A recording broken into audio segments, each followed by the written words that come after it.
Okay. Bon après-midi. Good afternoon, everyone. Before we begin, I would ask all in-person participants to read the guidelines written on the updated cards on the table, just as a refresher. These measures are in place to help prevent audio and feedback incidents et pour protéger la santé et la And to protect the health and safety of all participants, including the interpreters. Also notice a QR code on the card which links to a short awareness video. Maintenant, j'ouvre I now call this meeting to order. meeting to order. And as a reminder, nous continuons. Just as a reminder, we are continuing meeting 121 of the Committee of Justice and Human Rights. Study of Bill C-270, an act to amend the Criminal Code, pornographic material. We are here in public to resume the debate on the motion of James Maloney, request for an extension of 30 sitting days to the period of committee consideration for Bill C-270 to report the bill back. And I am now ready to give the floor to members wishing to speak. I'm going to start a new list because I'm not sure. I'm not sure who ended last time. Was it you, Mr. Brock? Yes, okay. So the floor is yours. Thank you. Thank you very much, Madam Chair. I'd like to. Oh yeah, can we before I continue my remarks, Madam Chair, can we just ask you to refresh our collective memories as to who currently is on that list? Besides myself, I think we know that you were on it because you were speaking. So the floor is yours. And in terms of anyone else, there were members going in and out. To be quite frank, I don't believe the list exists from 10 days ago. I don't have one, and so I'm putting names. I know Mr. Biddle. I know Ms. Ferrari, I know Mr. Giovanni, and I know Mr. Van Popta so far. If that, okay, and I know, oh no, un moment. Monsieur Fortin. Mr. Fortin, I'm so sorry. I was on the list, Madam Chair. You're right. So, to be honest, I can't even remember what I wanted to say. Well, I do remember quite clearly that you were on the list after Mr. Brock. Very clearly. So, yes, thank you. Because you were patiently waiting all last time. So Mr. Brock, Monsieur Fortin, Mr. Biddle, Madame Ferrari, Mr. Giovanni, Mr. Van Popta. Okay, merci. Thank you. Madam Chair, and I welcome back all colleagues after our constituency week. I hope we all had some rest. I know that most of us, if not all of us, usually have chock full of activities in our ridings. I was no exception to that, so it's good to be back. And it's good to be back continuing our discussion regarding Bill 270. And where I left off, Madam Chair, was to provide the voice of our colleague Arnold Viersen. Clearly, there were certain members of the Liberal Party who were so eager to hear from him, but yet at the same time not hiding from the fact that they had ulterior motives to hear from Mr. Viersen to fully cross-examine him on his personal views. And it's I might reiterate again how I started off my last intervention, how disappointing and quite frankly shameful the actions taken by certain Liberal members in voicing their ulterior motives. because quite frankly, as I indicated at the outset, weeks have now transpired, have passed, where a list of key stakeholder witnesses who wanted to participate in this debate was submitted to not only the clerk, but also to you, Madam Chair, and with a recommendation that the last couple of meetings be set aside to actually hearing from witnesses, as opposed to demanding that the sponsor of the bill, Arnold Viersen, attend and speak to the matter firstly. In fact, if the schedule had been adhered to, today would have been set aside for actual clause-by-clause consideration after we have heard from those stakeholders who definitely want to weigh their voices to this discussion. It's shameful that it's resorted to political gamemanship as opposed to dealing with the substance of Bill 270, which is stopping the internet sexual exploitation of our most vulnerable members of our community. So again, continuing on my train of thought of providing voices to this discussion, I want to return to one church group, the Evangelical Fellowship of Canada, who has submitted a brief that I wish to read out into the record at this time. It's entitled Submission to the Standing Committee on Justice and Human Rights on Bill 270, dated November the 5th, 2024. The Evangelical Fellowship of Canada appreciates the opportunity to participate in the committee's review of Bill C-270. We believe it's crucial for Parliament to require pornography platforms ensure that child sexual abuse materials and intimate images shared without consent are not uploaded to their sites. It is evident many of these platforms will not take such measures unless required to and held accountable for doing so. The acronym for Evangelical Fellowship of Canada is EFC. It is the National Association of Evangelical Christians in Canada. Established in 1964, the EFC provides a constructive voice for biblical principles in life and society and a forum for engagement and collaboration for the roughly 2.2 million evangelicals who are part of our constituency. Our approach to this issue is based on the biblical principles of respect for human life and dignity, justice, and care for those who are vulnerable. These principles are also reflected in Canadian law and public policy. Under the heading, The Impact of Posted Images, there are devastating lifelong consequences for those whose images are uploaded and distributed online. Children and youth face severe and extensive impacts when images of their abuse and exploitation are streamed and distributed. In its 2021 hearings on the protection of privacy and reputation on platforms such as Pornhub, the Ethics Committee heard harrowing testimony from survivors whose intimate images, including images of abuse, had been posted on pornography platforms without their knowledge or consent. Some of these witnesses, whose images had been posted on Pornhub, were as young as 13 years old at the time the images were taken.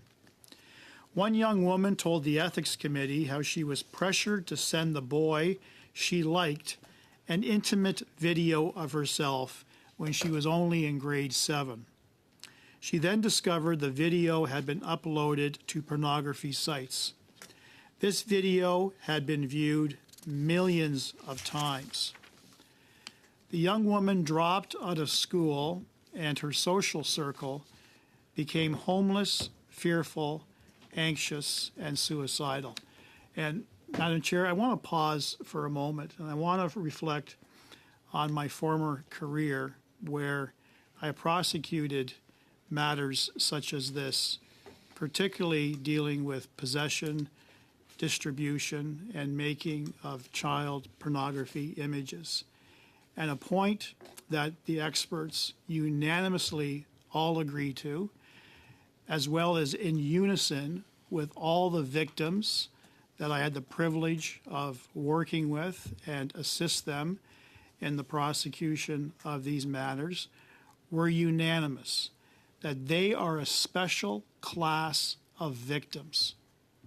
Unlike a victim of sexual assault, which is horrendous in its very nature, unlike a victim of a personal injury offense, again, which could have lifelong implications for those victims, by and large, those two classes of victims are victimized once with long-term, sometimes lifetime consequences. The difference with victims in this particular area of the law is that each and every time their image has been viewed, uploaded, saved, and shared, they are re-victimized over and over and over again. Again, as my esteemed colleague, Mr. Van Popta, has eloquently put it, that once images hit the internet, there are limited means by which you can take it down. But what you can't do is to stop those purveyors of this filth from resharing those images on the internet. And that's why these victims hold a special place in my heart.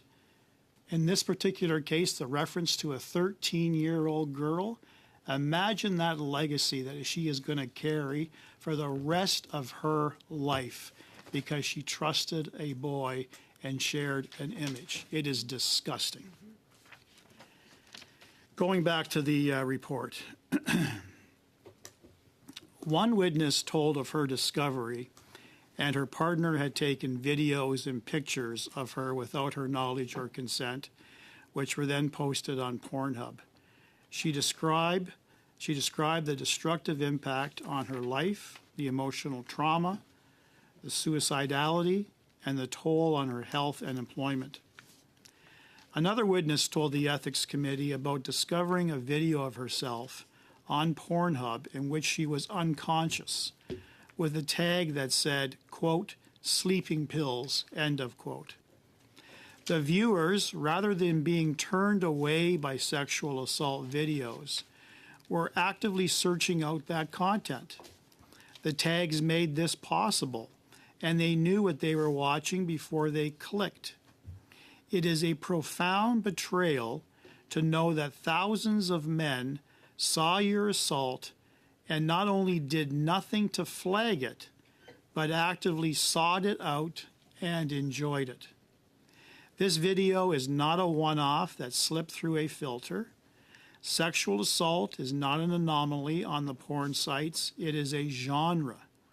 This leaves little incentive for those sites to moderate such content. These are real people in vulnerable moments who shared with parliamentarians the devastating impacts of their abuse and intimate images being shared online. In each of these cases, the victims found the platform either unresponsive or slow to respond to the requests to have their images taken down. Excuse me. Once a person's intimate images or images of their abuse or exploitation are uploaded, what happens to those images is beyond their control. They may be downloaded, shared, or reposted countless times. A report by the Office of the Privacy Commissioner of Canada in February of this year told of a professional takedown service that found 700 copies of one person's intimate images on more than 80 websites. The report noted the devastating effects on employment, social network, and mental health. Once these images are online, it is nearly impossible to have them permanently removed.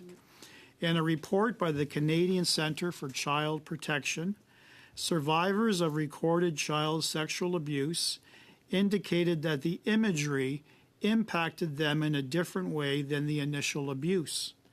The information shared by the respondents to the survey makes it clear that the recording of abuse and its distribution adds an extraordinary layer of trauma for a victim.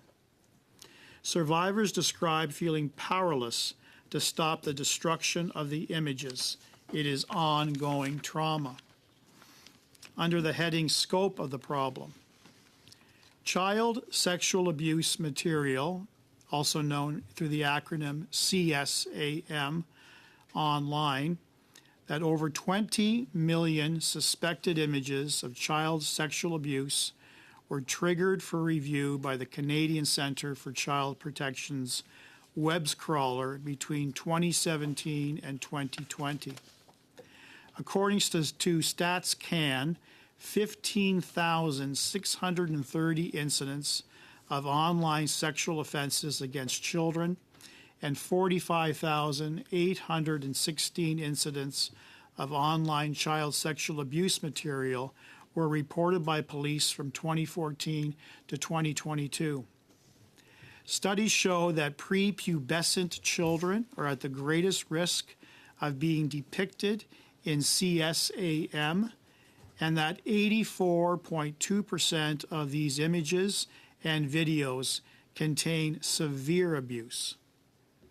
That approximately 1 million reports of child sexual exploitation are received by the National U.S. Center for Missing and Exploited Children cyber tip line each month. The hotline has received in total more than 45 million reports.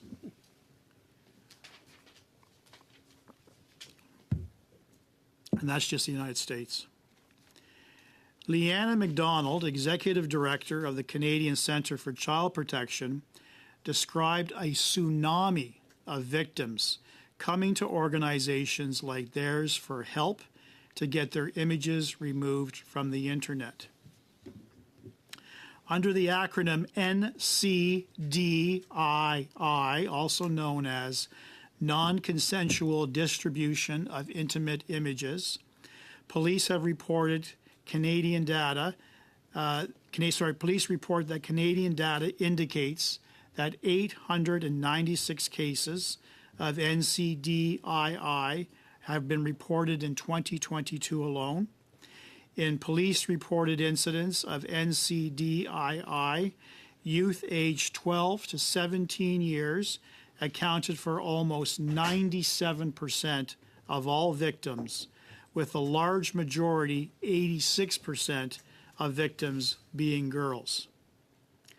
NCDII may include images which are recorded without consent, including images of sexual assault or rape, in parentheses, no consent to sexual activity, example being drugged or sleeping individuals, end of parentheses, or of a person's exploitation and then distributed, or images which were recorded with consent, but where no consent was given to their sharing or distribution. The 896 police-reported cases of non-consensual distribution of intimate images in 2022 are likely a fraction of the incidence of NCDII. These numbers only reflect the images that have been discovered and reported to the police. It begs the question, how many Canadian women and teens don't yet know their images have been posted without their knowledge or consent, or who to approach for help if they do? One can only imagine on this committee the staggering numbers that really exists in this particular area. As Canada's Privacy Commissioner notes in his report, the investigation into ILO, formerly MindGeek's compliance with PIPEDA, Canadian adults who are the victims of NCDII face a variety of risks. Individuals who have had their intimate content disclosed without their consent have experienced severe consequences, including reputational, financial, and emotional harm. These harms can come in the form of targeted harassment that occurs online or in person, loss of job opportunities, and mental health impacts up to and including suicide. One study found that young women who have experienced NCDII revealed declines in overall mental health, anxiety, depression, post-traumatic stress, suicidal ideation, increased alcohol and drug consumption, and low self-esteem and confidence. Victims of NCDII also face ongoing trauma and an ongoing violation of their privacy as they live with the permanence of their intimate images on the internet. Under the heading Generative AI, a new and escalating threat is the use of AI technology to generate child sexual abuse materials depicting either real or fictional children and intimate images or pornography made of a person. According to one study, more than 96% of AI-generated pornography was produced without the consent of those featured in it. The use of images created through AI harasses, harms, and humiliates victims, like all CSAM and NCDII. We need urgent action to develop legislation that protects victims of all ages from generative AI and deepfake pornography. A study by the University of Toronto professors notes that Canada is one of the countries that has not yet taken meaningful action on this front. It also states, quote, "These manipulations thrive in the pornography industry, where women's faces are superimposed onto others' bodies to create video illusions, resulting in non-consensual sexual image abuse and other harm," end of quote.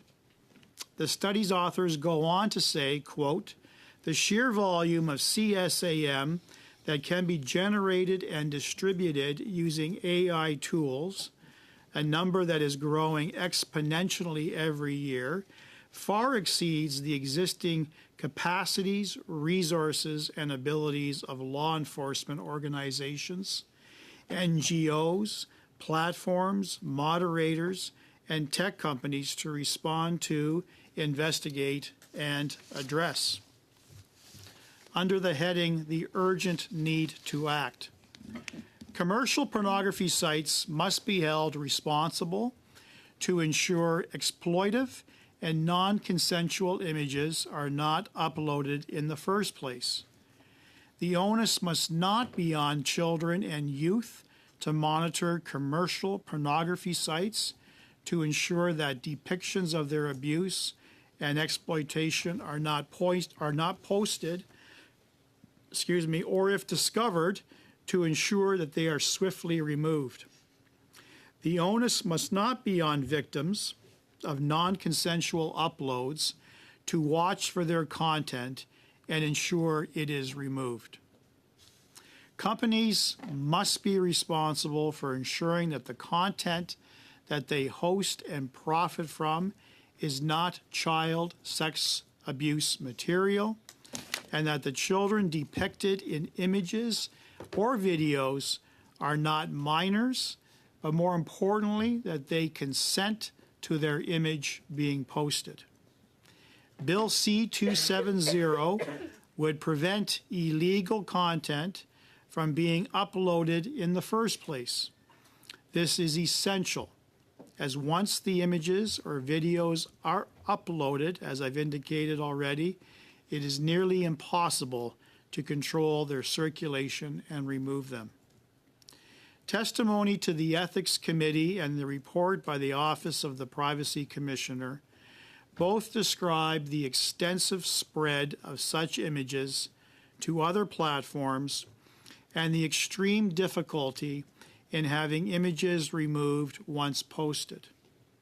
As we noted above, the Privacy Commissioner's report told of a professional takedown service that found 700 copies of one person's intimate images on more than 80 websites. By requiring that the age and consent of every person depicted in sexually explicit material be verified before it is posted online, Bill C-270 puts the responsibility where it belongs. Bill C-270 would fulfill the second recommendation in the Ethics Committee report, ensuring the protection of privacy and reputation on platforms such as Pornhub. We note and recommend to this committee the Privacy Commissioner's recommendations to ILO as a template of what should be required of all those who create pornography for a commercial purpose. The Privacy Commissioner recommended that the company, 1, cease allowing the upload of intimate content without first obtaining meaningful consent directly from each individual appearing in that content. 2, delete all content that it previously collected without obtaining such consent. And 3, implement a privacy management program to ensure that it is accountable for information under its control.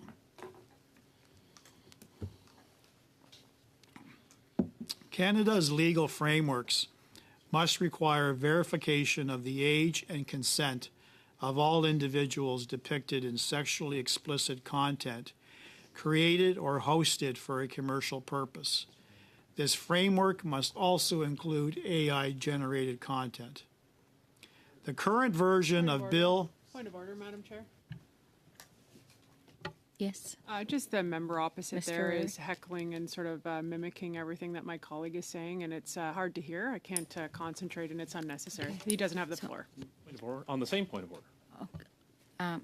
Yes, MP Biddle. Definitely not heckling. I'm just reading along, just word for word what don't have the floor. I'm just reading along. So I wasn't Okay. heckling, just to No, point no, out. it- Maybe he It's forgot very he's bizarre. not on Zoom. On that He point can't of order, just it's very chime in bizarre to every time heckle he me that I feels don't like. have I know he the thinks he's floor very important when and everyone else special, is and now everyone needs to hear yelling at me. what he has to say on I a don't wide know range why of Mr. topics. Giovanni It's is actually yelling not that over me important or in special. terms You of should the fact respect he the doesn't have the process and floor. allow Okay, people to so speak when they have the members, floor. appreciate all of you.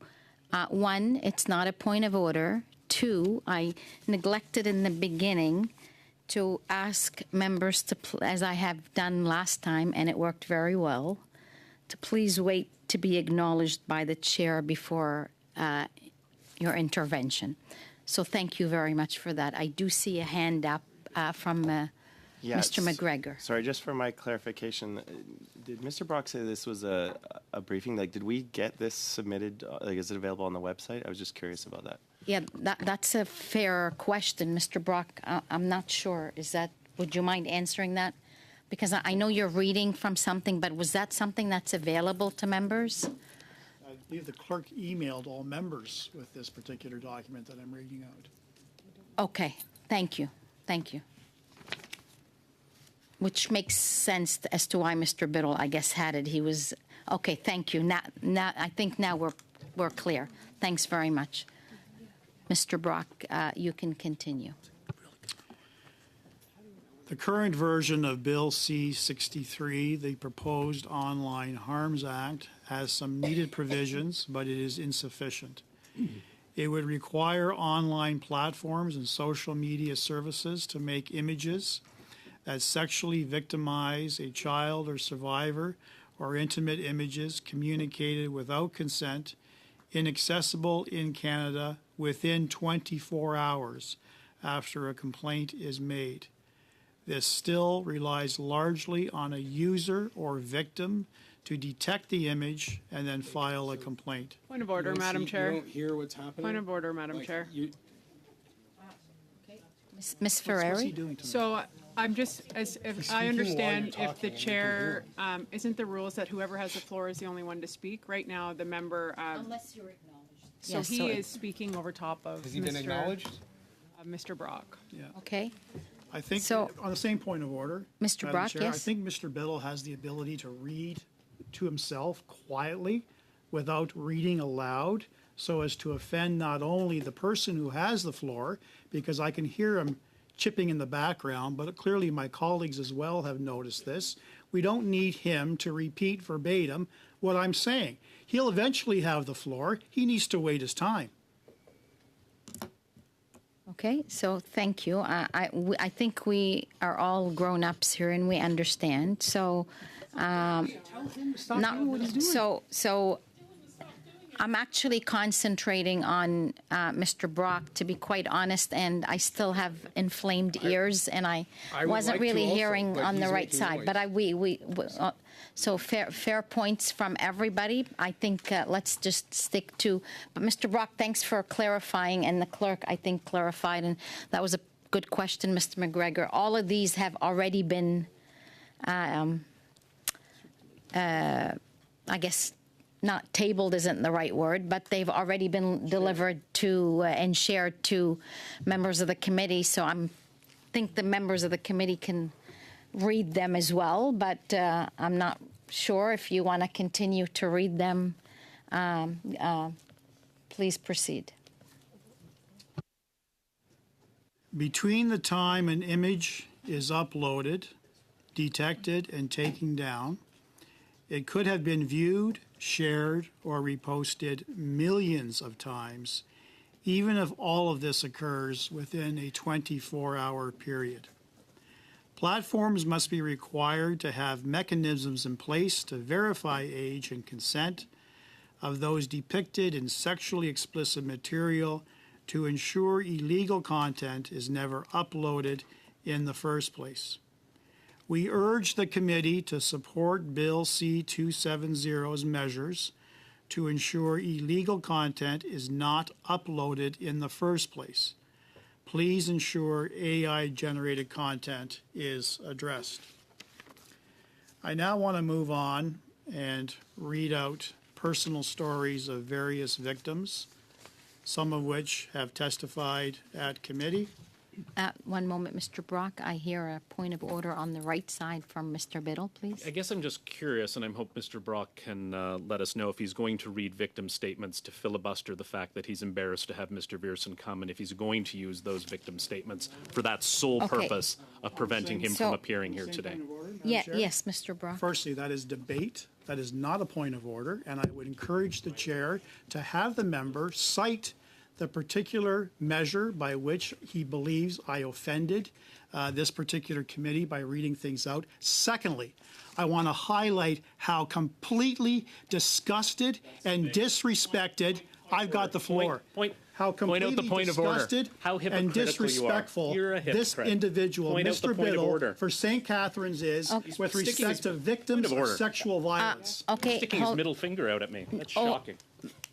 Okay, I think, why don't we, I'm going to suspend for a minute or two because I think it's getting a little bit heated here. And I've just heard some language and some comments that are not, in my opinion, parliamentary. So I'm going to suspend for 2 minutes just to give you a cooling break.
can resume now. Mr. Brock, please proceed.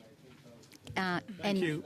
can you tell me, are you reading from the documents that were shared, just so that we know? You have this? No. You can read that too. It's actually pretty good. What I'll do that, thank you. What I intend on doing is reading testimony from various victims of sexual abuse in this particular area who have testified at various committees. And I would hope, Madam Chair, and my expectation, that given the sensitive nature of what I'm about to read out, that the Liberal members would show a decorum of respect and not belittle what I have to say and not interrupt what I have to say, because these are the words of lived survivors who continually be subjected to abuse by all of those individuals worldwide who look for this type of filth. So this was known as witness number 2. She gave testimony at the Ethics Committee on February the 19th, 2021. I'm now 19 years old. I was 17 when videos of me on Pornhub came to my knowledge, and I was only 15 in the videos they've been profiting from.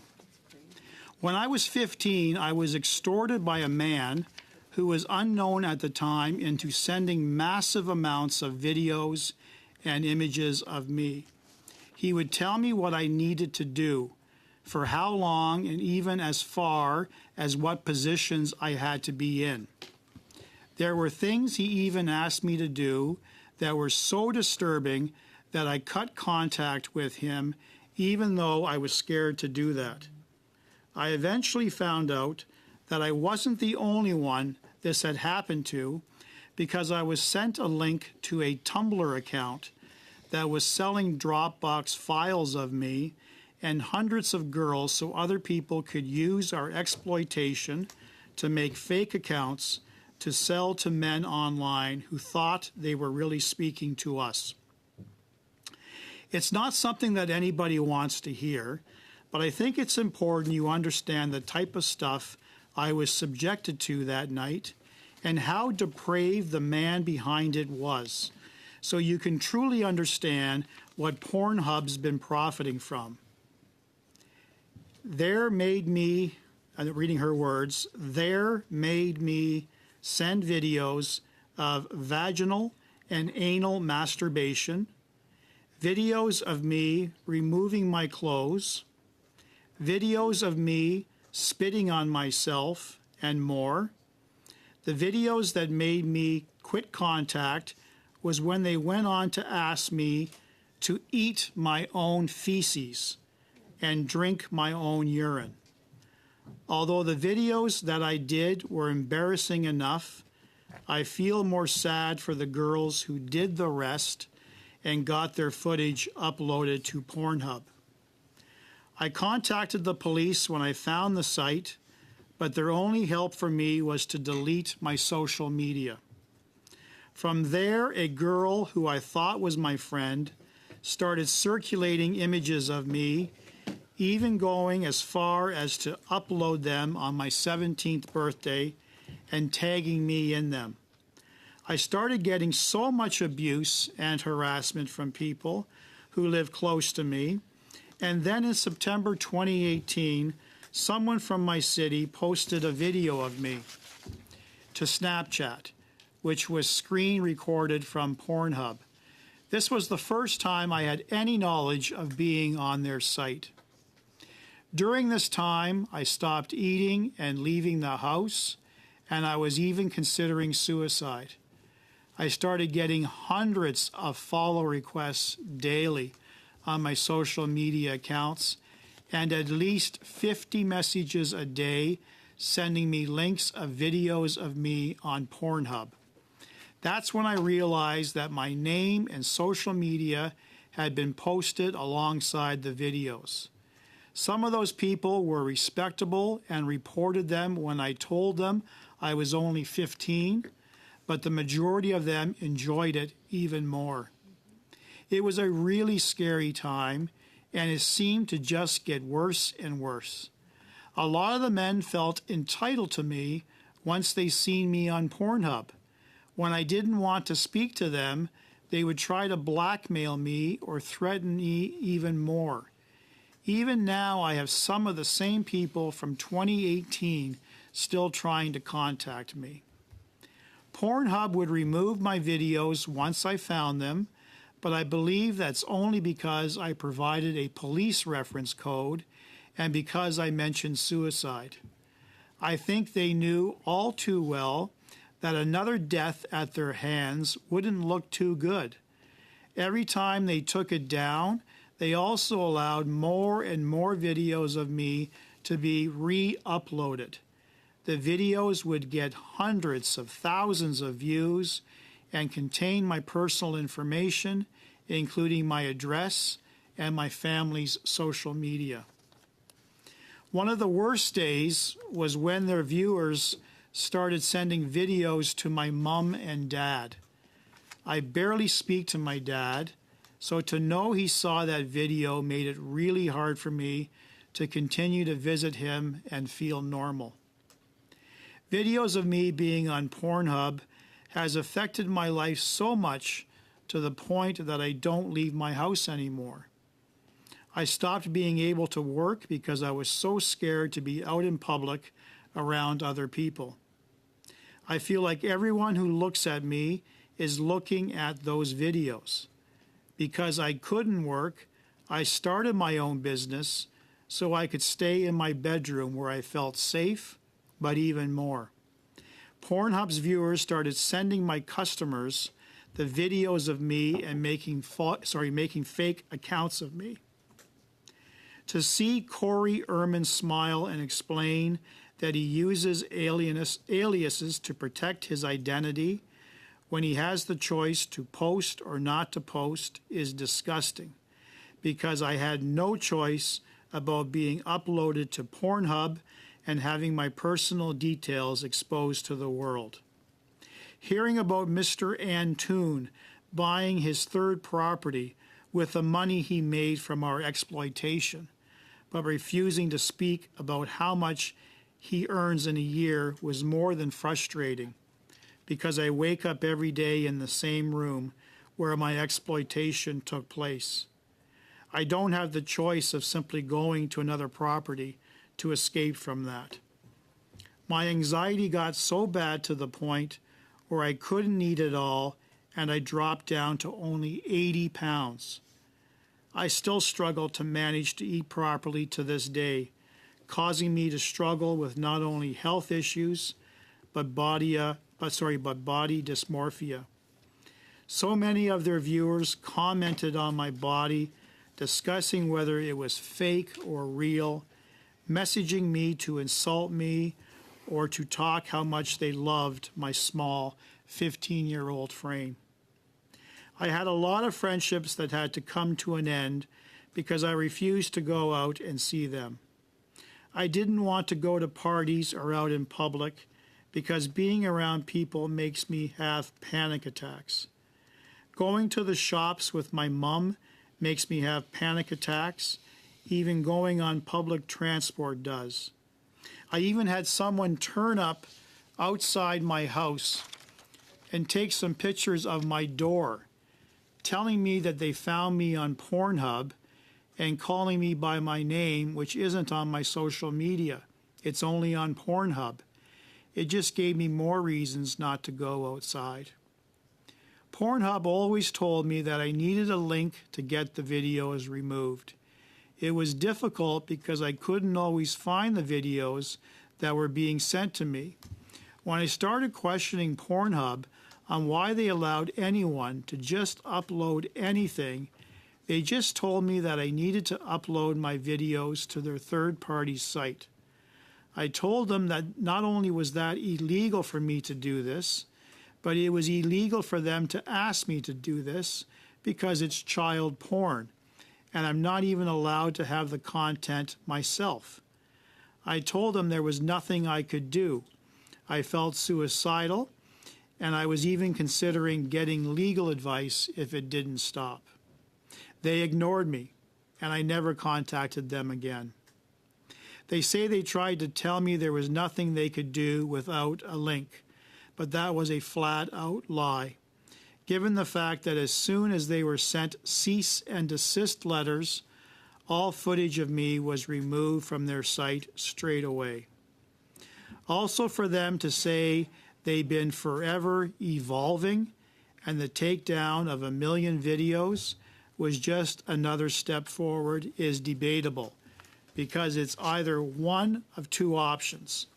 Option one, Pornhub honestly never thought of the idea to make verification needed to upload videos, which to me just clearly shows a lack of common sense and thought capacity to safeguard and run a business of this size. Option two was that they did think about the idea and they chose to ignore it for more money. Given that I asked them why they didn't regulate this back in 2019, proves they were already suggested this idea by me, one of their victims, and they chose to just ignore it. I feel that anyone I come into contact with has either seen the videos or will find them eventually. No one seems to believe I was a child because they tell me Pornhub is 18 plus, so you can't be underage. There was a time when I tried to take my own life. Luckily, it wasn't successful. I now have people around me who are really supportive, but not all of Pornhub's victims have been so lucky. And not all of Pornhub's victims have had the same support. I don't understand how many women's lives have to end or be ruined before there is accountability for what they've done. Thank you.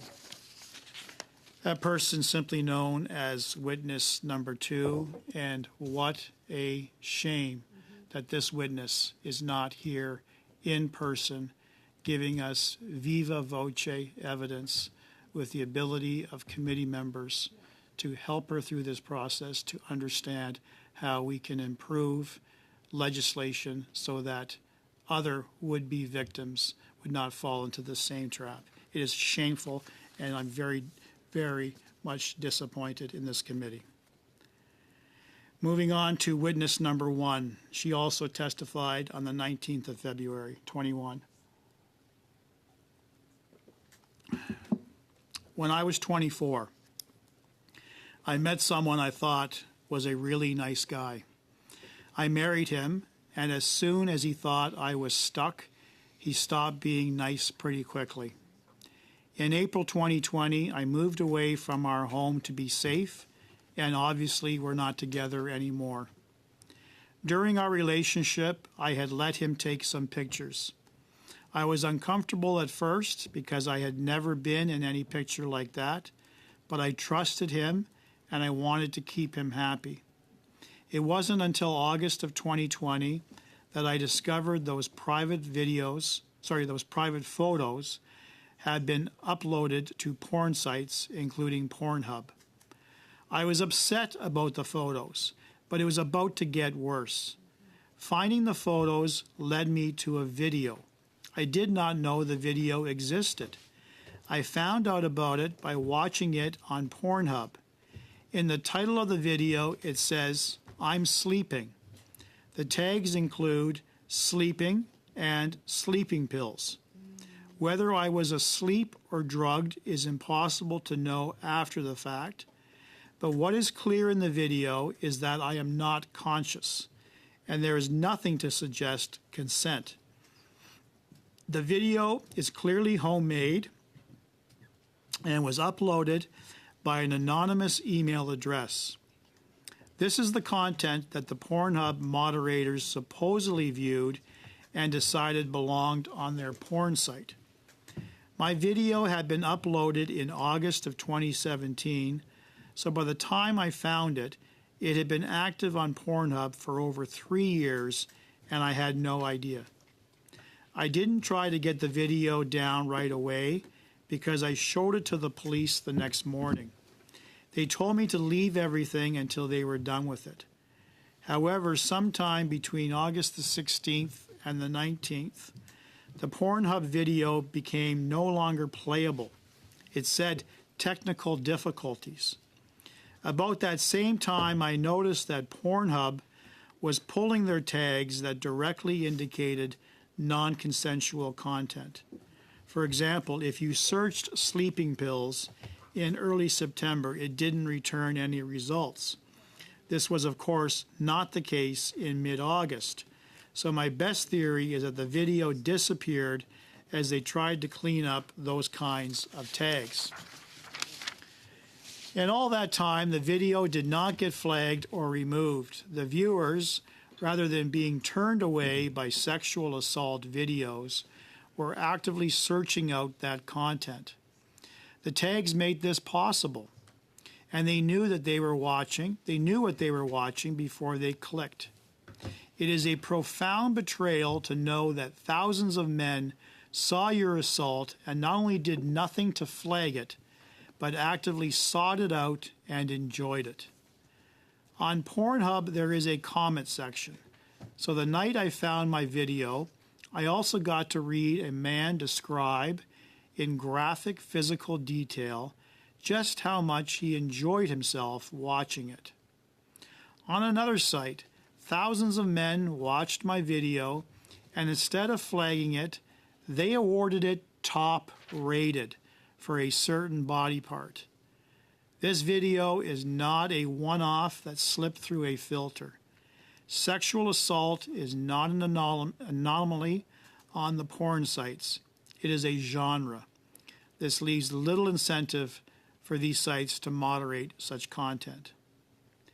To give an idea of the scope of the spread, as of early January 2021, after the December purge, and after the RCMP had removed a bunch for me, Googling the name of my Pornhub video still returned over 1,900 results. One cause of the spread is, of course, users downloading it and re-uploading it.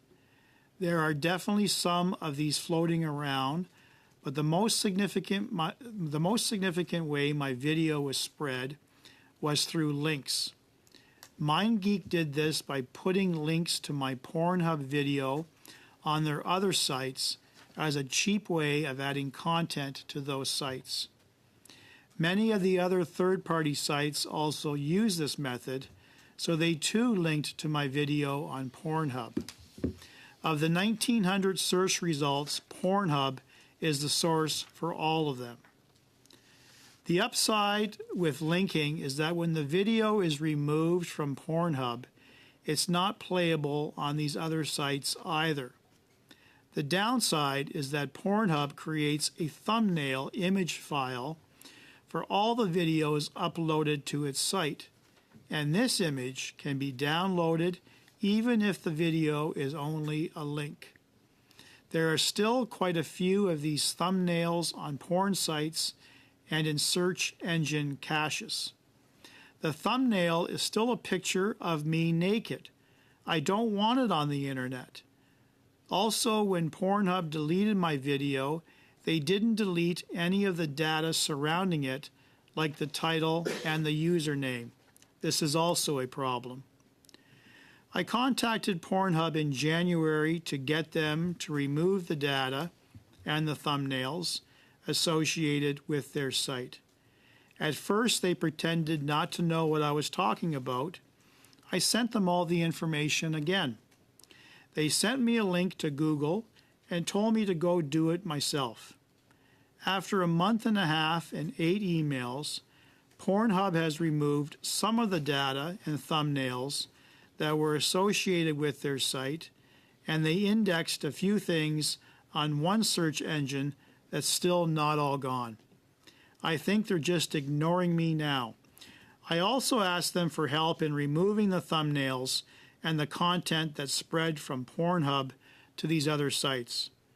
They told me they can't remove their content from the other sites it spreads to. However, they have an entire program where they proactively do exactly that for their exclusive model content. They advertise it. They monitor the internet for where these videos spread. They take them down for them and they even pay them a bonus. All I'm asking is they pretend to care as much about their non-consensual content as they do about their paid exclusive content. Nothing will ever be able to undo what has been done. At this point, I just want to be off the internet. Thanks to Pornhub, today is day 1,292 that I have been naked on these porn sites. We can certainly add another 2 years' worth to that particular stat. And again, I'm disappointed that witness number one was denied the opportunity of testifying at this committee. Moving on to an identifiable victim. Her name is Ms. Victoria Galley. She also testified at Ethics on the 19th of February 2021. Thank you, she says. First, thank you for having me and for allowing me to participate. My statement is a little lengthy. I'll try to get through it as fast as I can and not take up too much of your time. My name is Victoria Galley. I live in Hendersonville, Tennessee. I'm a victim of sex trafficking under the legal definition in Tennessee in the United States. I've had numerous non-consensual pornographic images and videos of me posted on Pornhub.com. Beginning in 2018, I found the videos and reported them to Pornhub. Many of the videos were labeled teen and were clearly of a person who was drugged and or intoxicated, as evidenced by the occurrences in the videos. Most of these videos were made of an ex of mine on a trip we took to Las Vegas, Nevada. Upon finding these videos in 2018, the first thing I tried to do was to flag them. This led me nowhere. The videos were not removed. The next thing I tried to do was to report the videos. I found out that you had to create an account in order to do so. I had to provide my full name and my email address. I was hesitant, as I wasn't the type of person who watched porn or subscribed to anything like that. I didn't really want my name or my email address associated with it. However, I reluctantly set up the account and began to try to report the videos. In December 2018, I reported approximately 30 videos. Only 3 of these videos were removed at that time. For the remaining videos, I was told that I needed to submit a DMCA takedown notice to Pornhub before they would remove them. I wasn't familiar with what that meant or even what a DMCA takedown notice was. As a result of the initial trauma in finding these videos, I suffered great emotional distress, resulting in what my doctor has now defined as a dissociative condition, wherein I basically remove the memory of these videos and events from my present recollection, as it was too painful for me to process. It's called amnesia. People who suffer from this escape reality in ways that are involuntary and unhealthy, which causes problems with functioning in everyday life. This was obvious in my behavior and my interactions with friends, family, and co-workers from 2018 to 2020. I completely lost my self-worth and was engaging in risky behavior that was very different from my typical self prior to 2018. It wasn't until the summer of 2020, when these flashbacks and memories began to return, that I sought treatment with a psychiatrist and a sexual abuse trauma therapist. That is when I received my diagnosis and began taking medication for depression and PTSD. I have been undergoing cognitive processing therapy and making leaps and bounds in my recovery, but this is the hardest thing I've ever had to face in my life. At times, I was suicidal. After 16 years with one law firm as a paralegal, I had to take a leave of absence as I could no longer function on a daily basis nor make it through even one day at work. I left my house. I moved in with my mother for approximately 4 weeks so she could help me care for my children. I have a 16-year-old son and a 7-year-old daughter with Down syndrome. I also suffered from severe anxiety and fear. I didn't feel safe. I was having intense nightmares, irritability, anger, embarrassment, and such physical symptoms as pounding heart, nausea, etc. I lost at least 20 to 30 pounds. I couldn't eat. I was very sick. In August of 2020, when my memories began to return, I began contacting Pornhub again regarding these videos. Upon visiting their website, I found that there had been many more videos made over that 2 to 3 year period. I reported many videos, including the ones claimed by Vicky Lust. There were approximately 60 to 65 videos. These were made by my ex Brandon. Some of the videos were removed, but the ones that were claimed by Vicky Lust were not. I was told that they were claimed by a verified model and that they would not remove them. I sent I sent them numerous emails explaining that the videos were of me and my ex Brandon, but they refused to listen. I sent them photos of my birthmark, pointed out that I said Brandon's name in at least one of the videos, and even submitted photos of my various body parts to prove that it was me. They still refused to remove them. I contacted their legal department directly through the email legal@pornhub.com, providing a clear PowerPoint presentation detailing why it was me in the videos and not the couple claiming them, who I found out later was in Helsinki, Finland, named Laura and Laurie. I received no response to that email. In addition to the clear PowerPoint presentation that was provided to them, the comments that were posted and deleted on the Vicky Lust videos evidenced their non-consensual nature. It was not until after December 2020 when I filed a civil lawsuit against them pro se. I emailed them a copy, and the article came out in the New York Times titled, quote, "The Children of Pornhub," end of quote, that they have now, at least temporarily, suspended these videos.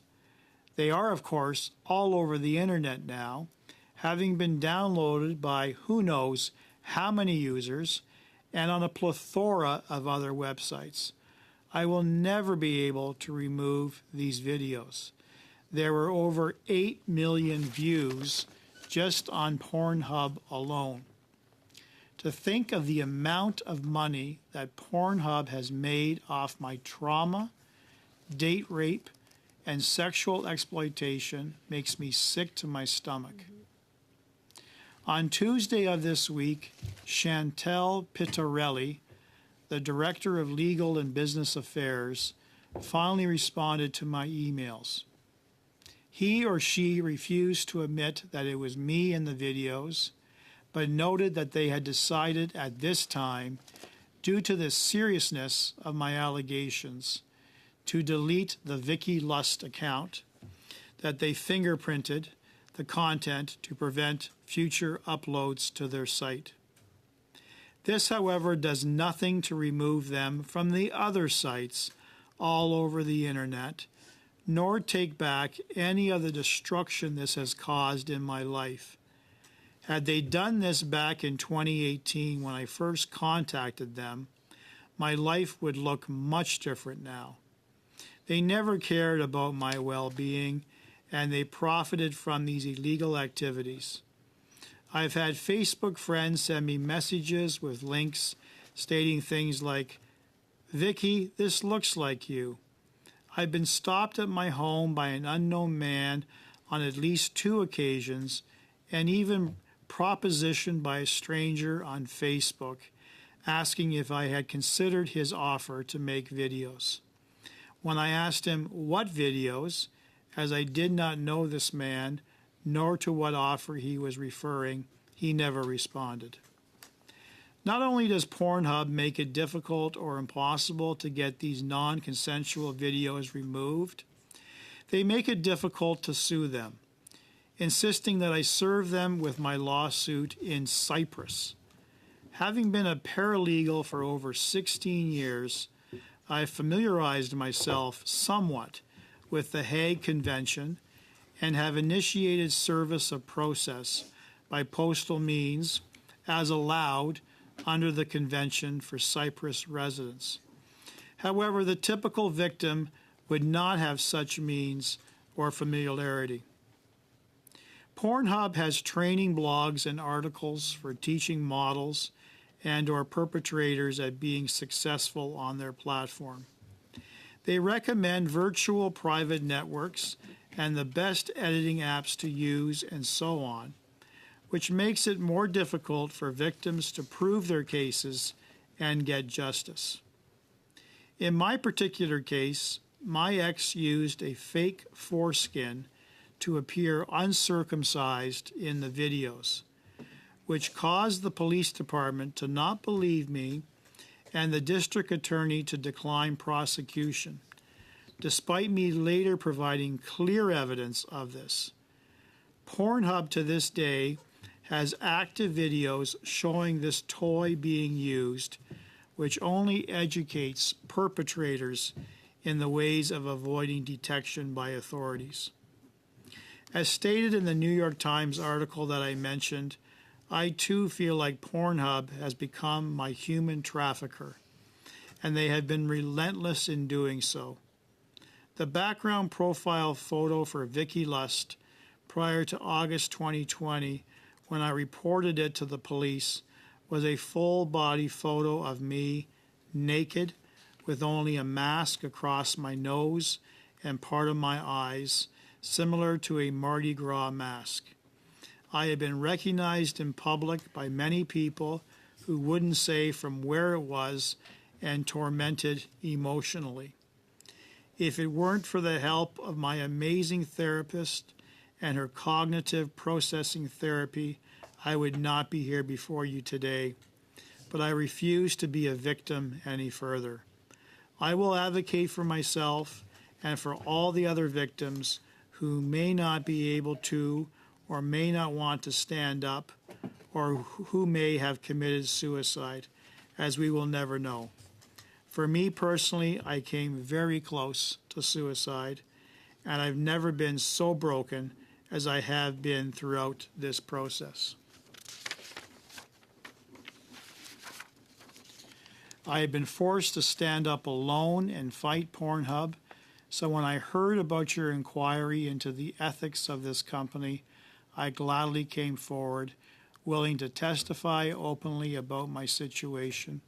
I appreciate being allowed to participate in this process and the possibility of affecting change and are holding this company accountable. Thank you for hearing from me. And again, too bad Victoria Galley was denied the opportunity of testifying at this committee. Another victim who testified at ethics on the same date identified herself as Ms. Serena Fleetes. And it starts, "Yes, that's fine.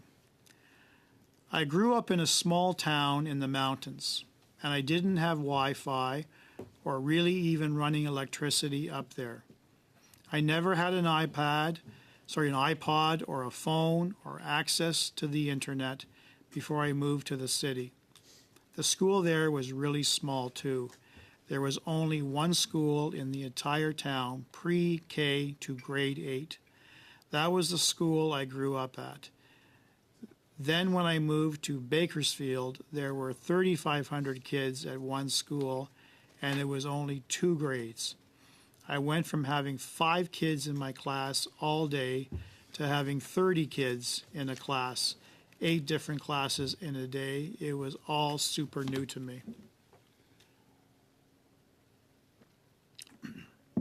I never had a crush or a boyfriend or a first kiss or anything like that before, so I was picked on quite a bit for the first couple of weeks that I was attending school. They would make fun of me for not being up to date with everything. Being from the mountains, I didn't know the slang, and I didn't know what was popular. And so when a guy finally did take notice of me and was interested in me, or I thought he was interested in me, we started my first relationship. After a while of being in a relationship with him, his friends would come up to us at school during the lunch break and ask us a bunch of questions and try to pressure me into doing different things like kissing him when I've never had my first kiss before, and just saying all sorts of things. One night, this is during the last semester of my grade 7 year, the boy I was dating at the time asked me to send him a video of myself. I didn't really understand what he meant at first. He had sent me a video from Pornhub of a girl undressing herself and just basically showing herself off to the camera. He asked me to do that, and I told him I really wasn't comfortable. So he continued to ask me every night after we got back from school. I had gotten my first iPod at this point, and I'd gotten a messenger app on it called Kik to talk to people at school. He would message me on that app every night after school, asking me to send the video, and I always told him no. I wasn't comfortable doing that. I didn't even know what to do, and he's like, "It's perfectly fine, you know. Everybody does it. Everybody our age is doing that. If we're really in a relationship, if you truly loved me, then you would send me something like that." I still for a while told him no, I wasn't really comfortable doing that. After a couple of weeks of it, he was like, "Fine then. You know what? This isn't even a real relationship. I don't know why I continue to bother you. If you're not even willing to send me something if you're not willing to send me something that I'm going to send you, then it will be over. Whatever. Unless you're going to send it, and then I'll send you one too." And so I took a quick little video, like a minute long, and I sent it to him. And for the first couple of days afterwards, I didn't notice any difference. But then his friend group started coming up to us during lunch and making little comments about my body and how I was a freak, about how they wish their girlfriends would do stuff like I do. And so at that point, I was getting upset because I had a feeling that he had shown it to them when he had told me that he would delete it right afterwards. After that, I started noticing even more kids at school would look at me or make little comments to me. That was about a week and a half, 2 weeks after I had first sent it. That was when I found out that it had been sent around to most of the school. After that, summer break happened. I had broken up with him because I did find out he had sent it to his friends, and his friends sent it to their friends, who then sent it to their friends, and so it went around the entire school and all the neighboring schools. During the summer break, before grade 8, we moved. So I thought things would be better. At that point, I didn't know that other people had seen it or that it had been posted online. When I started at the new school, after about 2 weeks of being there, somebody sent me a link through Kik. Somebody who made an anonymous account sent me a link through Kik. It was the video I had sent to my ex-boyfriend. It had been posted on Pornhub with the caption, "13-year-old brunette shows off for the camera." After that, I started ditching school a lot. I started getting really depressed. I started getting into drug use. I begged my mom to transfer schools. I told her that this school was way ahead of what we had been learning up in the mountains, so I wasn't up to date. I asked her if we could just do homeschooling instead, so I could get caught up. She was super busy. She had 5 other kids to take care of on her own as a single parent, so obviously she said no. I just made it through grade 8. Before all of this, I was always a straight A student. I was always on the honor roll or principal's list. I always got the achievement after every quarter, and at the end of the year, towards the last quarter of grade 7 and all of grade 8, I barely passed my classes. My grades started rapidly slipping. It was mostly because I was no longer regularly attending school. I would ditch school a lot. Even on the days when I did go to school, I would hide in the bathroom stall for most of the day or attempt to leave if I could. After that, I messaged Pornhub to get the video taken down. I pretended to be my mother. I didn't want to tell my mom because she was a single mother of 6 kids. She was raised Catholic. She had very strict views on stuff like this. I knew she would be angry. I knew it would cause problems for her. I didn't want to tell her. I tried to deal with it on my own by typing in the report a problem on the video. I flagged it. I said, hey, this is my daughter. She's only 14. This is child pornography. Please take this down. They took a week or 2 to respond. Once they finally responded, it was like, yes, okay, we'll take it down, and then proceeded to wait another 2 weeks before they finally did take it down.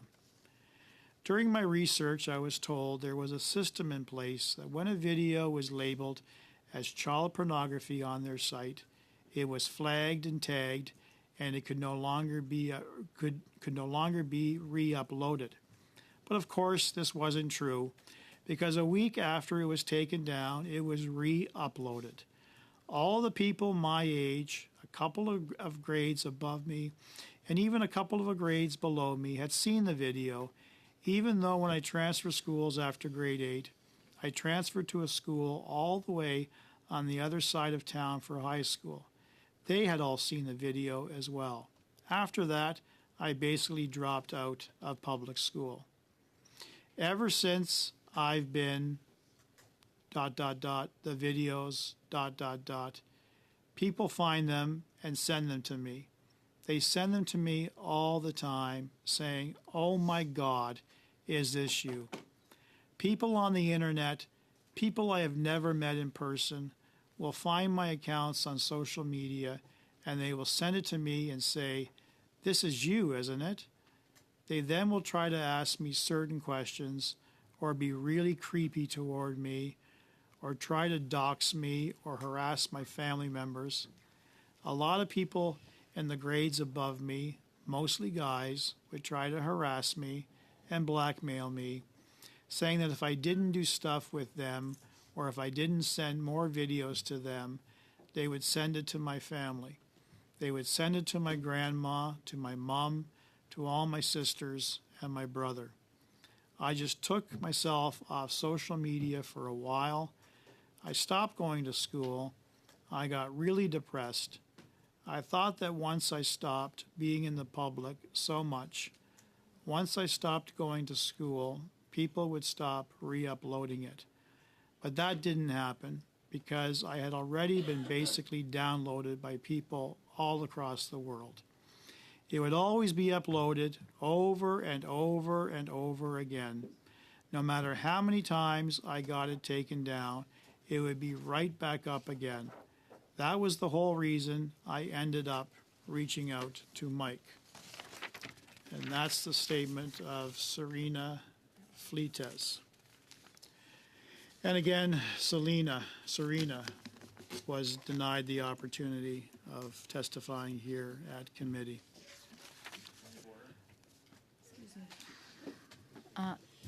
Yes, Mr. Biddle. It's wildly inaccurate what he's saying, that she's been prevented from testifying. Mr. Brock is filibustering, using the testimony of victims because he is embarrassed by Mr. Viersen and refuses to let him come and testify, as is the proper course of action.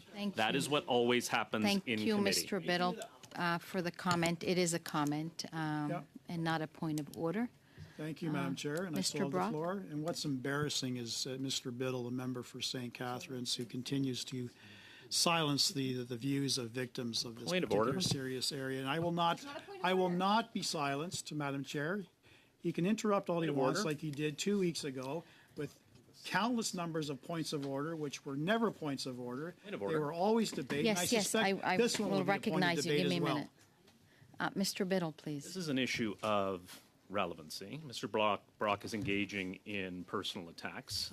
He, on the other hand, is just filibustering, using victims' testimony because, and that's what's happening, preventing Mr. Viersen from coming to lead his bill. Let's start the study. Let's have him come on Thursday. Let's do this. So is your comment on relevance, Mr. Biddle? Well, Mr. Brock's comments definitely Point of order. are irrelevant and don't speak to this Okay. motion at all. So, yeah, it's an issue of relevancy. He's just engaging in personal attacks. Okay, let's take a 2-minute break because I see a lot of members that are coming in. Order, new Madam just Chair.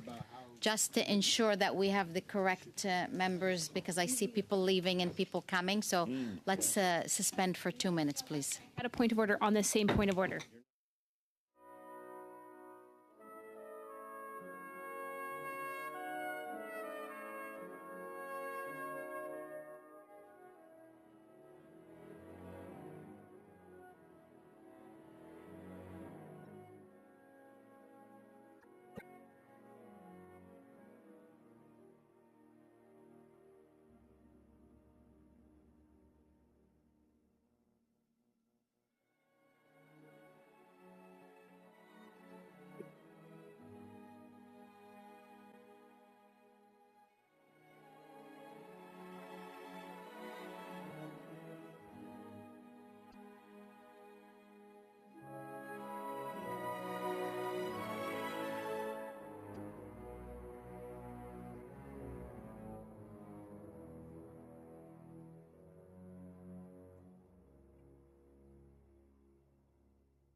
resume. So those that are virtual, we have resumed.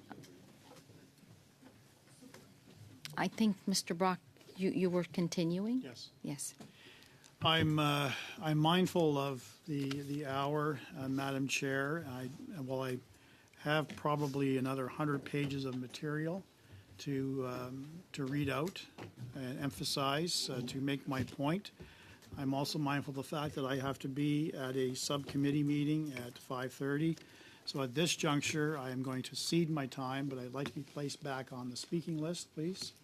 I'll be returning between 5:45 and 6 p.m., and I will be subbed out in the interim. Thanks, Larry. Thank you, Mr. Brock. Alors, maintenant, on continue avec Monsieur. We're now going to move to Mr. Fortin. So you now have the floor. Thank you for your patience. Oh, thank you very much, Madam Chair.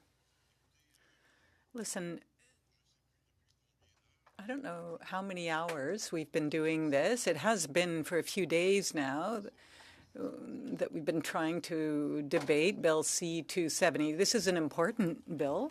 I've been listening to my Conservative colleagues, and I have considerable respect for these colleagues, as I do for my Liberal colleagues.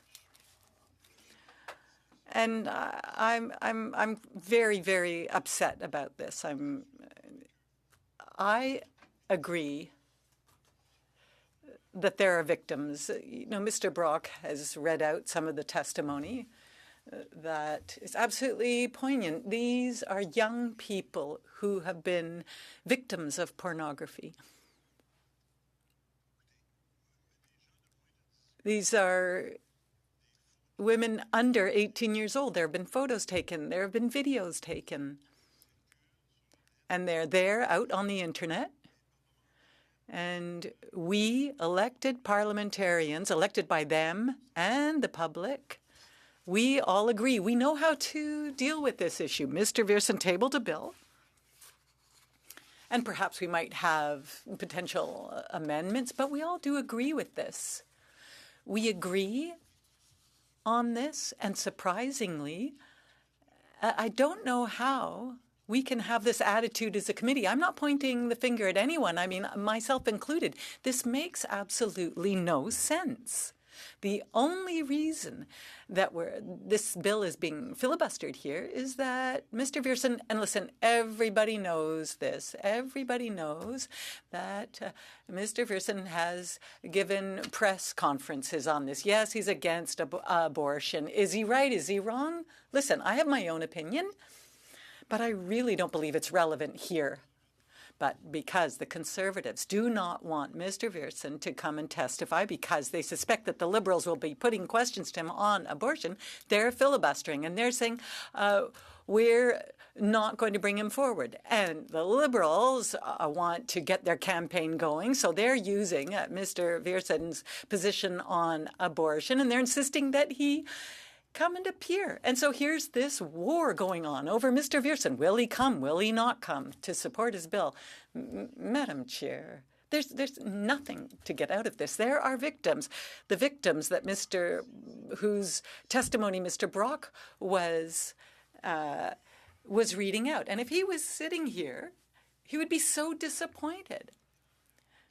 This is ridiculous. This is a mess.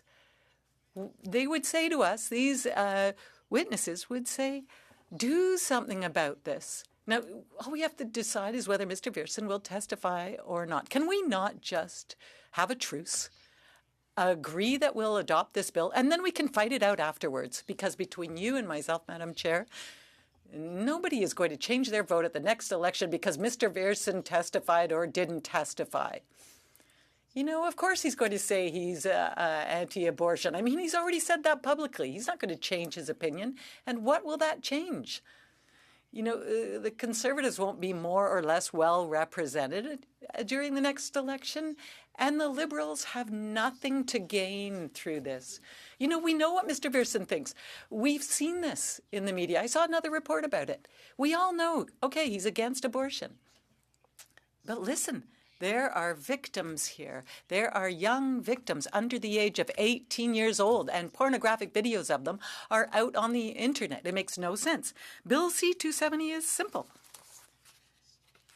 It's just saying that before distributing or publishing pornographic material, the distributor is going to have to make sure that the participants are consenting and are over 18 years old. Really, are we going to fight for the next several weeks? And then we end up having to say, I'm so sorry to you victims.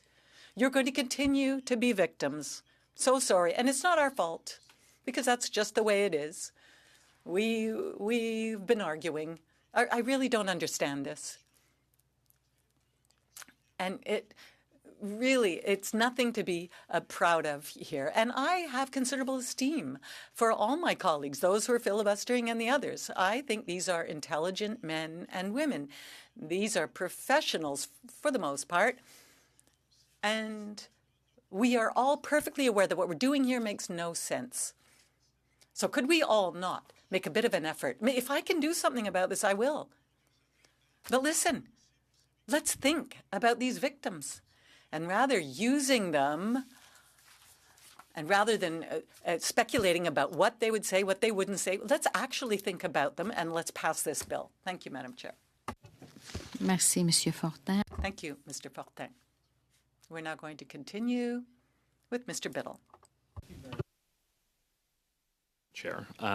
Again, I guess I'll just repeat. It's genuinely surprising, and I'm genuinely curious if Liberals spent hours filibustering a bill using victims' testimony, what the Conservatives would say. I guess it's easier to do this job sometimes if you don't have any shame, and it's been shocking to watch what the Conservatives are willing to do to prevent Mr. Viersen from testifying for an hour. It's not like he's coming for weeks, and it's going to be he's going to be grilled for weeks. And Mr. Fortin's right. He goes on podcasts quite a bit, it seems. I'm sure he's been stopped recently from going on podcasts and shouting from the rooftops his views, and that's great. That's why we're here. We talk about what we believe in. But victim testimonials to prevent Arnold Viersen from testifying is shocking. Could have started this bill already. We could have Mr. Viersen come later. Like, maybe there's some things going on and we can have him come later at the end of the day, but I noticed from his Facebook page he was on a hunting trip last week. So he's not busy. Why isn't he here? This is important to him. I know it. I've since 2015, I've been hearing him talk about issues like this. And for 9 years, wants this opportunity to do it, and his colleagues, probably from the leader's office, because it takes some organization to set up a filibuster over multiple meetings. Yet here they are, continuing to prevent this. I hope, as a side note, when the Online Harms Act comes up, that there's this same willingness to listen to victims. I doubt there will be. I'm predicting it. That we'll see filibusters on the other hand, that on the other side when that comes forward, when we are dealing with this issue. I've tried to move a motion on unanimous consent to try to get this study moved quicker. It was denied. So I sent an amendment to the clerk, and I will move an amendment to the motion on the end that the whole motion will read that the committee requests an additional 30 days sitting to the period of committee consideration for Bill C-270. The amendment starts here. And that the committee invite the Minister of Justice to appear for 1 hour on the supplementary estimates B, and re-invite Arnold Viersen to appear on the subject of Bill C-270. I think that's reasonable. Let's get on with business. Let's get Mr. Viersen here. Let's get the minister here. Let's get on with our job. I think Mr. Fortin's right. Let's do what we're here to do. Let's help the victims. Let's move things forward. Let's bring Arnold here. Let's bring the minister here. I know Mr. Brock was shocked that questions may get asked of Mr. Viersen outside the scope of something. I don't think I've seen a minister appear on the estimates and the question ever be contained to the estimates, but let's keep things moving. Let's do what the committee's here to do, get to work. Let's study this, and then also have the minister appear, and you can ask him whatever you want on whatever topic you want, as is your right, as is the case, and let's keep this moving.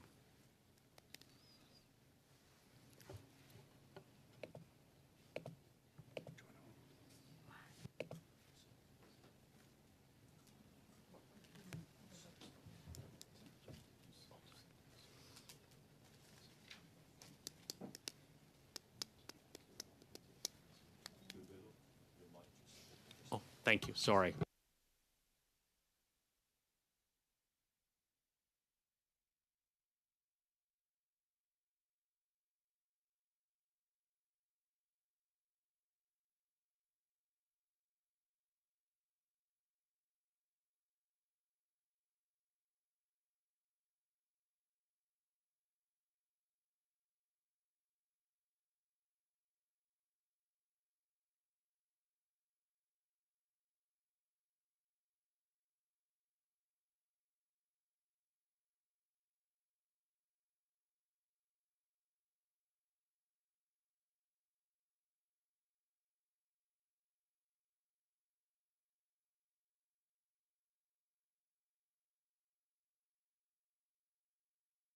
So, Mr. Biddle, can you just confirm again, what is it you're requesting? So just- requesting the addition to the amendment would be at the end of the motion, and that the committee invite the Minister of Justice to appear for 1 hour on the supplementary estimates B, and re-invite Arnold Viersen to appear on the subject of C-270. I sent it to the clerk in... Yeah, can we have this in writing, Yeah, Madam Chair? yes, can I suspend for a minute? Thank you.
You've read that? That was sent to everybody's emails? Can you just confirm, please? Yes, ma'am. I'll wait another minute if you like. Yes, it was received.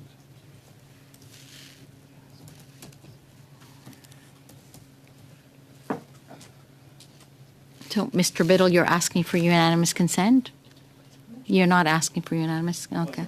If it is given, I'm happy to receive it, but I don't.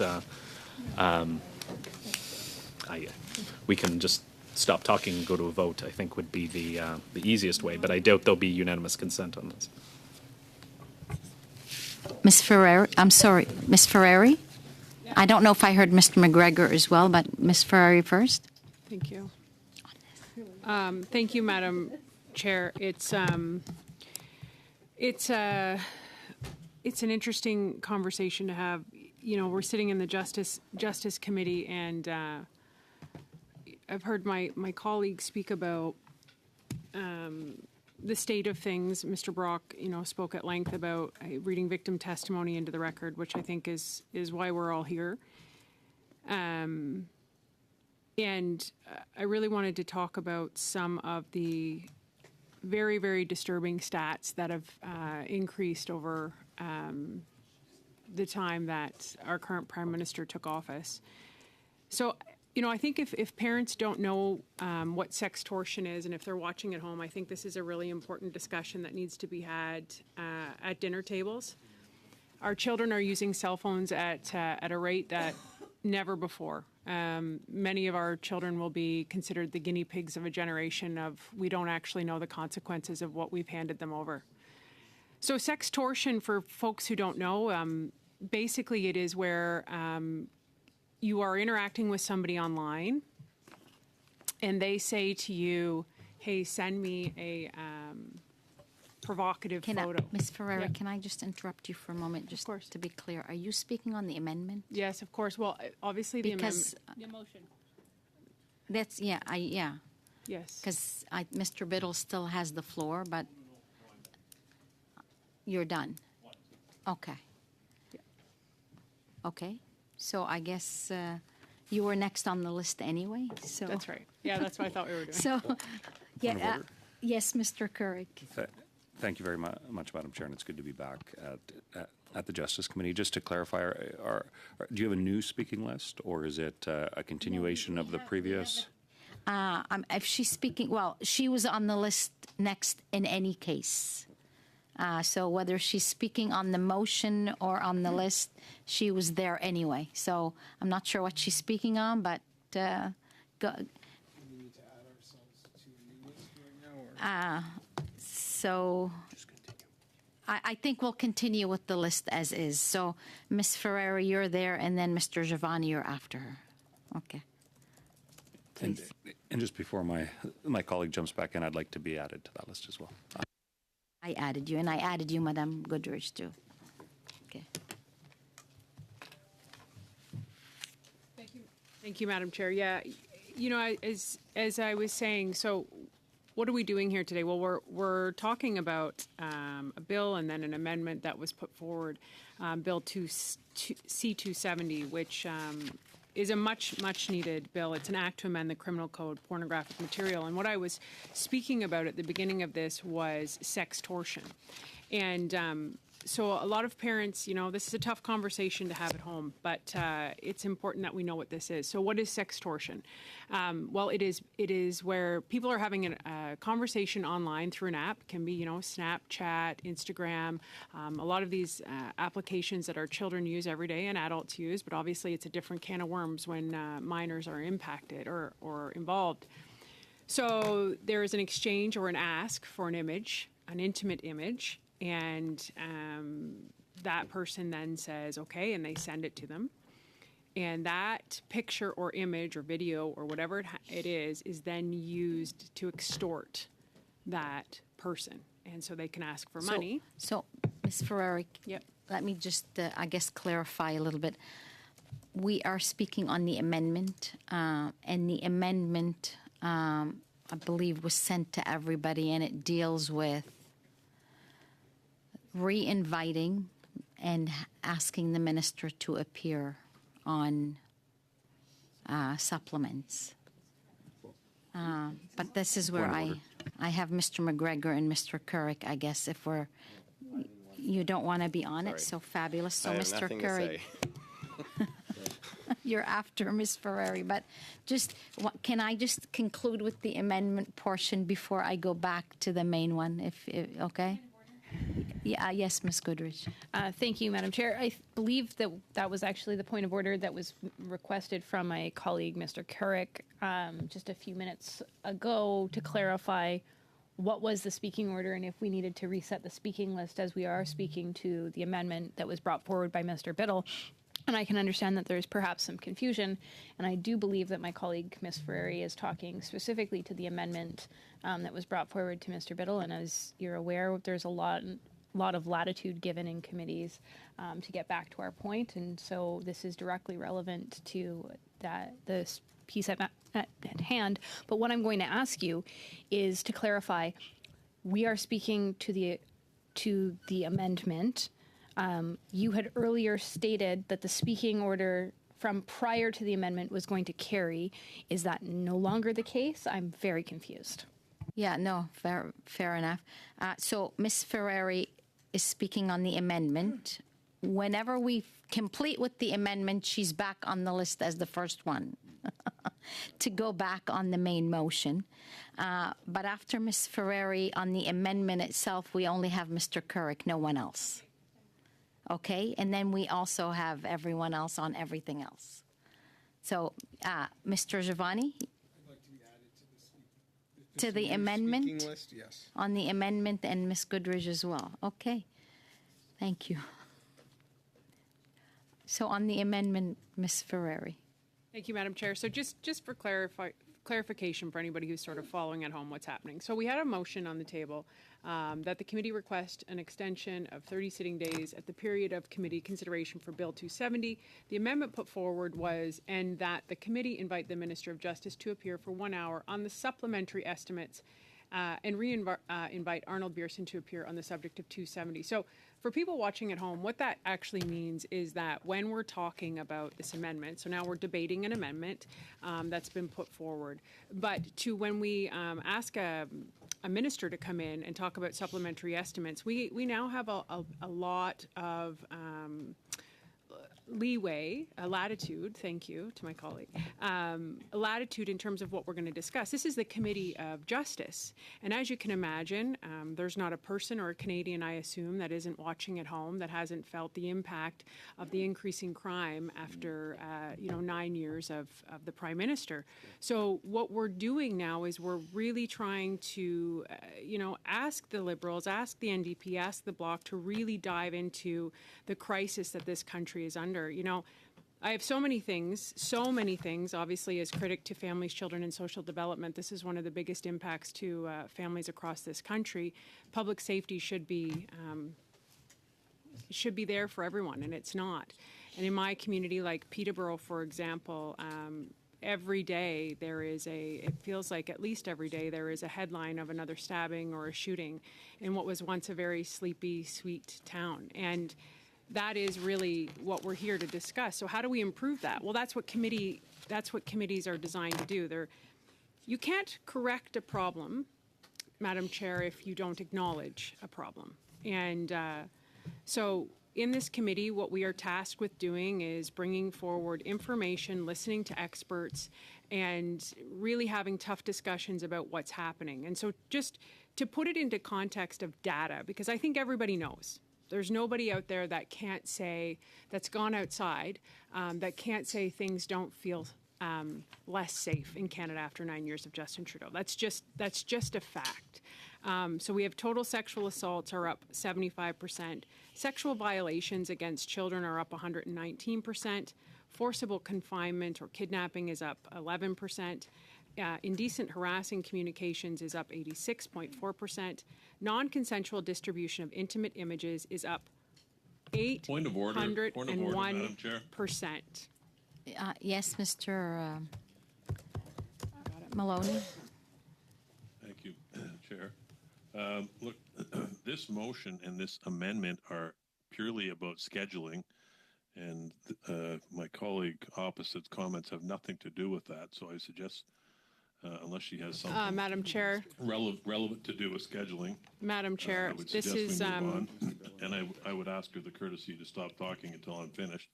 Allow me to finish. So I think the point is, this is all about scheduling. It's not about the merits of the bill. It's not about what the content of the minister may or may not say or may not be asked when he attends. So if we could keep the submissions focused on that, I'd be grateful. Thank you. Thank you, Madam Chair. And just for, again, I already said this, but obviously that minister or that member wasn't listening, which is fairly normal. But when you add the ability to bring a minister, that is the latitude to have a discussion about supplementary estimates and everything that falls under the purview of the Justice Committee. And it's no wonder that that member wanted to interrupt me right when I was saying that after 9 years of his government, non-consensual distribution of intimate images is up 801%. And that is why he would have interrupted me, Madam Chair. So I want to get back to these discussions about our children, keeping them safe. And, I started this today talking about sextortion.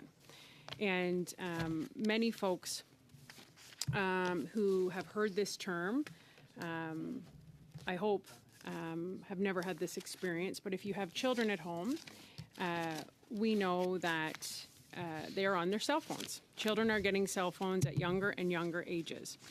And so what we've seen after 9 years of Justin Trudeau is sextortion is up almost 3,500%. 3,500%. So in 2015, there were approximately 65 cases reported. In 2023, over 2,500 cases reported. But these aren't just like numbers on a piece of paper. These are young children that are actually dying. They're dying by suicide because of these outrageous stats. So sextortion is used in a multitude of different ways. One of which where, you could have an exchange with a couple or two people and they ask for intimate images. That can be video or photo. And then they extort that person if they don't give them money, and they share them online and distribute them. There's also very big crime rings around this. We have Ms. Ferrari, I'm going to suspend for a few minutes. Okay. I need to speak to the clerk on a number of items that are happening right now. So just give us a few minutes.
you to return.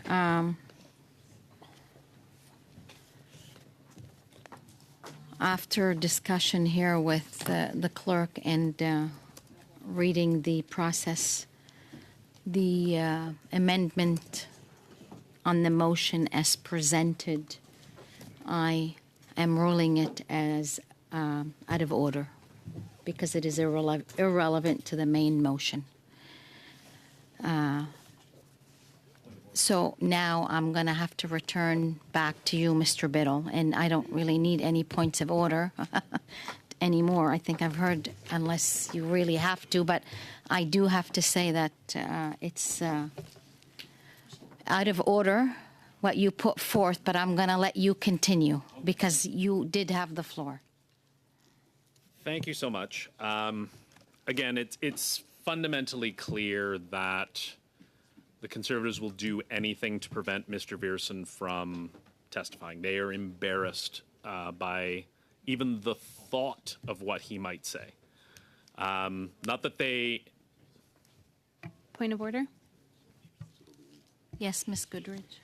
I think it's worth pointing out that the government and Mr. Biddle, who is a member of the governing Liberal Party, was incapable of doing an amendment that was accepted. So the entire power of the government of Canada couldn't produce an amendment that was actually acceptable So, and Ms. in the Goodrich, right format. that's really not a point of order, but thank you. Mr. Biddle?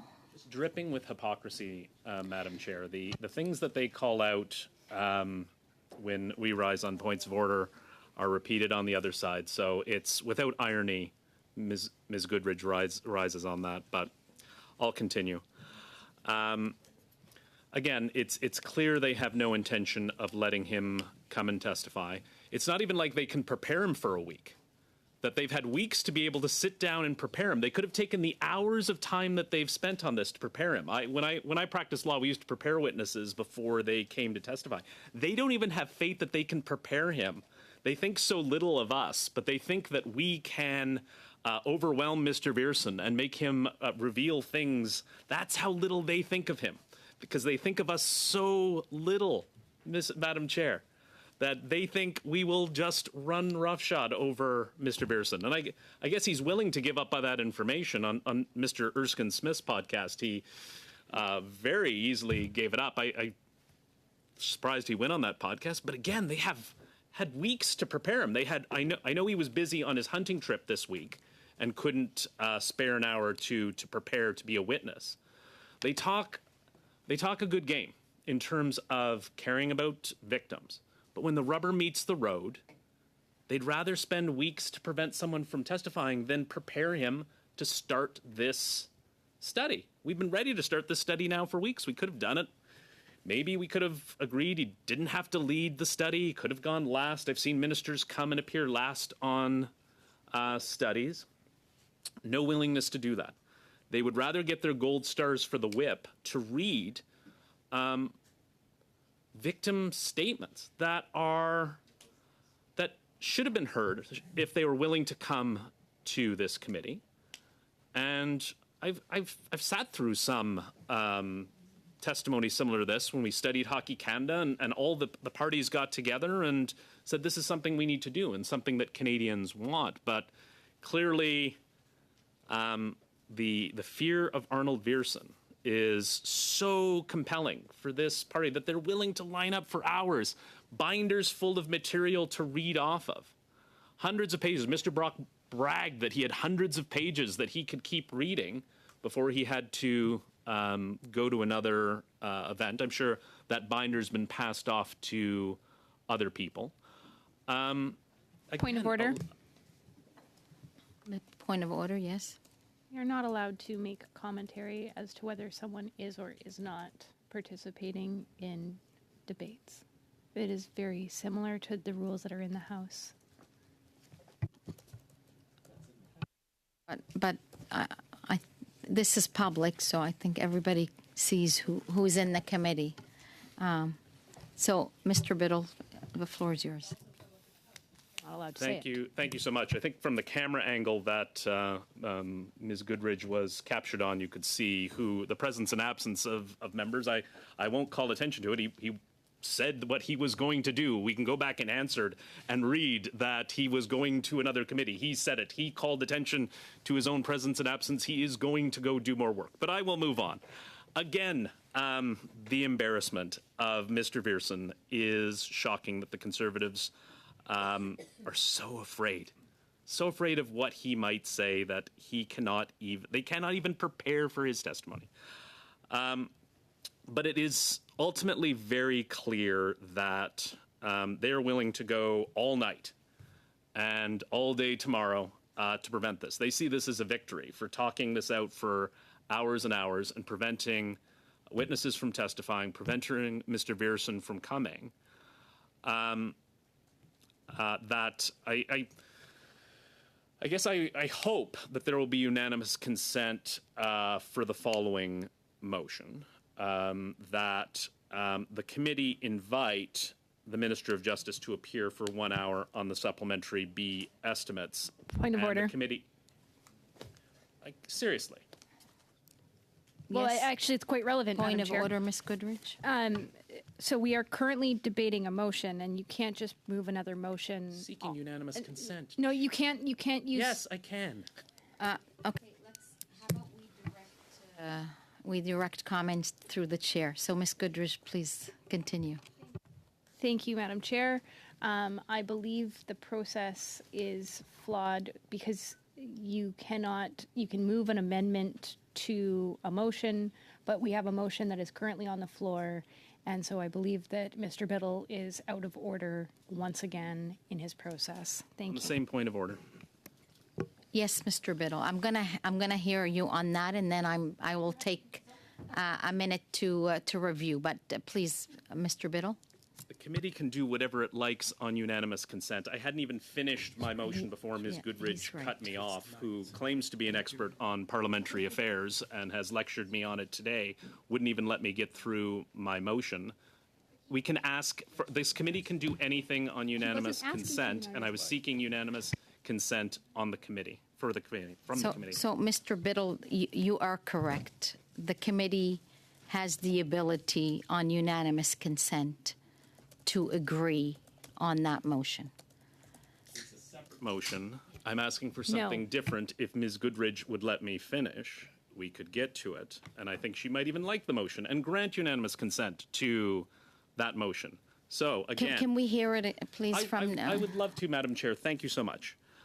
Since the Conservatives, again, will talk this off and cut me off and won't let me get through anything, I believe that if you seek it, you shall find consent for the following motion.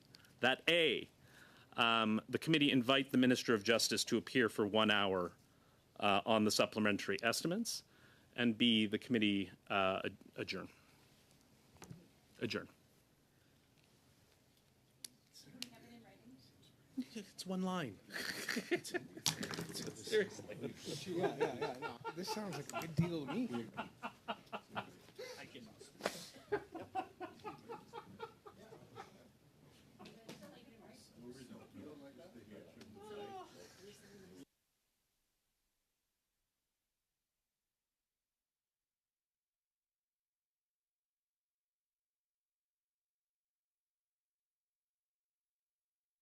Continue.